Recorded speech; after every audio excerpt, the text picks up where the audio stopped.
Okay, class. So today we're doing Ecomap discussion number 2.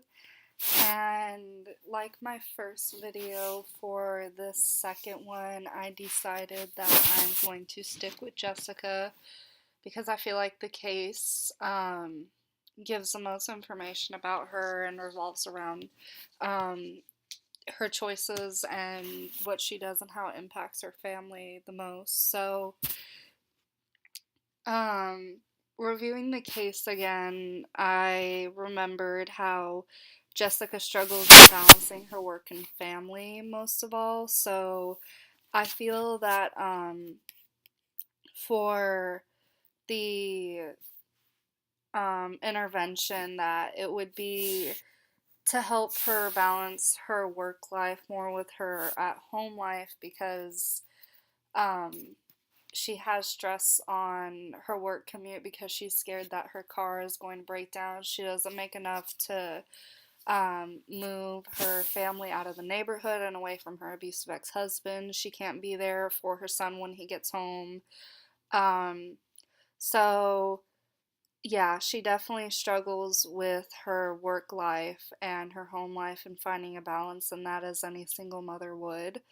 And since Jessica does not have an education past a high school diploma, she does have limited opportunities um, to make more than $9 an hour. But on the good side, she's grateful for this job because, she does have an income and it got her family off temporary assistant for needy families.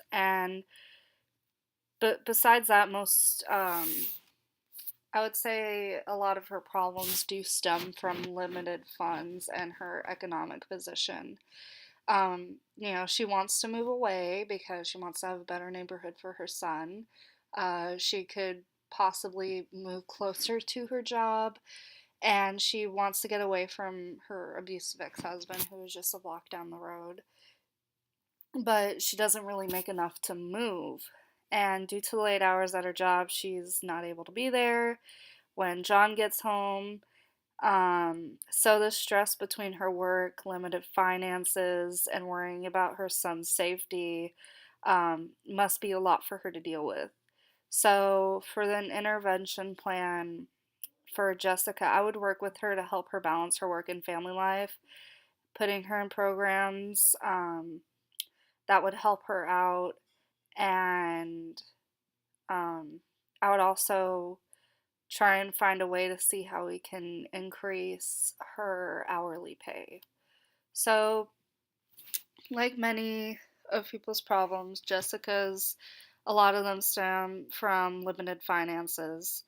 Um, so, what I would recommend, since Jessica doesn't have anything past a high school experience and diploma, so is not a candidate for a pay raise, I would recommend that she enrolls in a community college.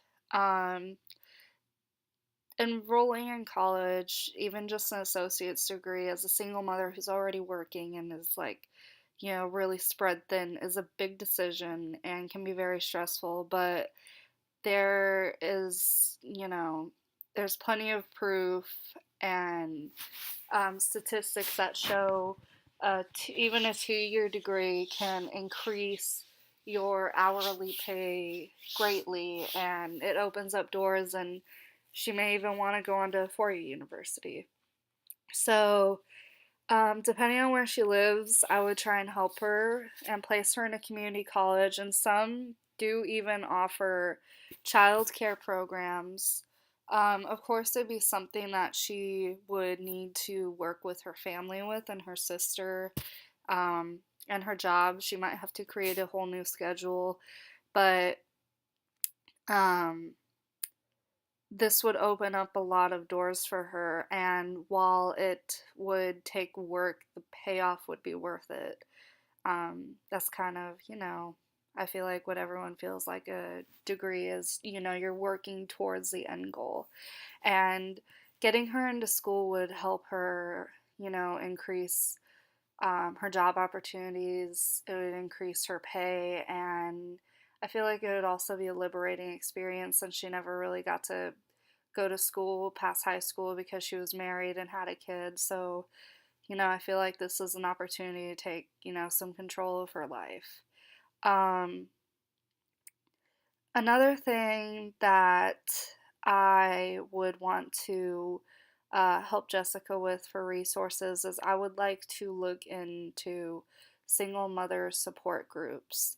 So, Jessica has a lot on her plate. She's worried about money, her car, her son's safety, how her son's being taught in school.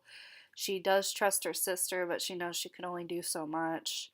Um, she's, kind of she's hanging on by a thread if one thing goes wrong, like her sister can't take care of John anymore, or she loses her job, her car breaks down, like, it feels like it's all over for her. So, a lot of single parents deal with stresses like that. They feel like they're holding on just by a thread, and if that thread breaks, they don't know how they're going to manage it. They're barely managing their stresses now and problems. So, um, I would look into single mother support groups, single parent support groups, so she could go and talk about the stresses she's facing, the problems she's facing, hard decisions she's had to make.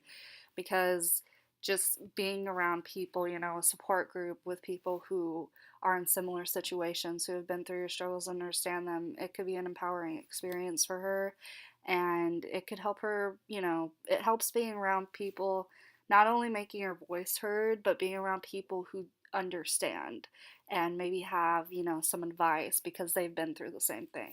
Support groups are great.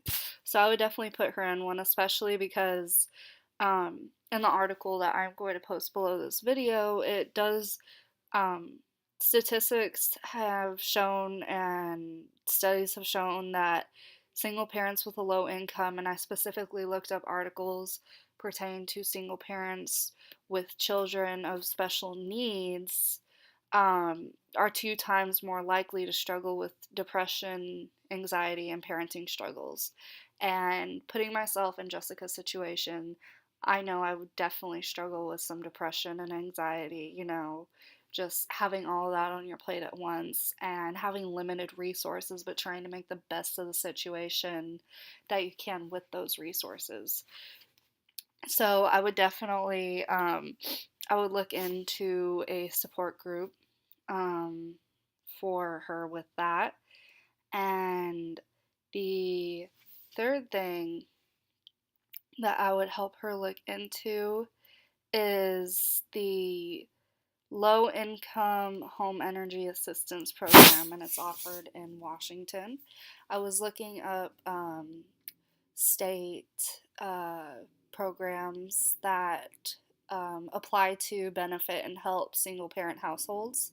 Um, and this one, it's not only for single parent households, because she does live with her sister, but it's if you make under a certain amount per hour, that the government will assist you in paying for your home's energy and, gives you some financial assistance.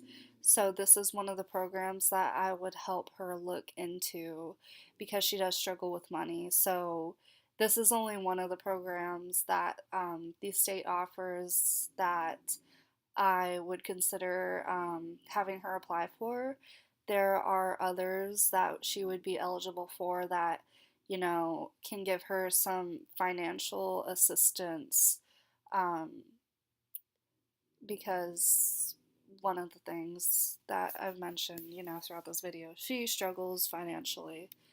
And so I feel that these things would be a great head start and beginning of a plan to help Jessica and her family build on their strengths and move forward in their lives and, expand their horizons and create better opportunities for them. So, yeah, that is my Ecomap presentation. And what I didn't, what I brought up in the video, but didn't completely elaborate on, I'm going to post in that mini paragraph that we put under our video, and references and articles to the resources I chose and the statistics that I talked about. So yeah, hope you guys enjoy.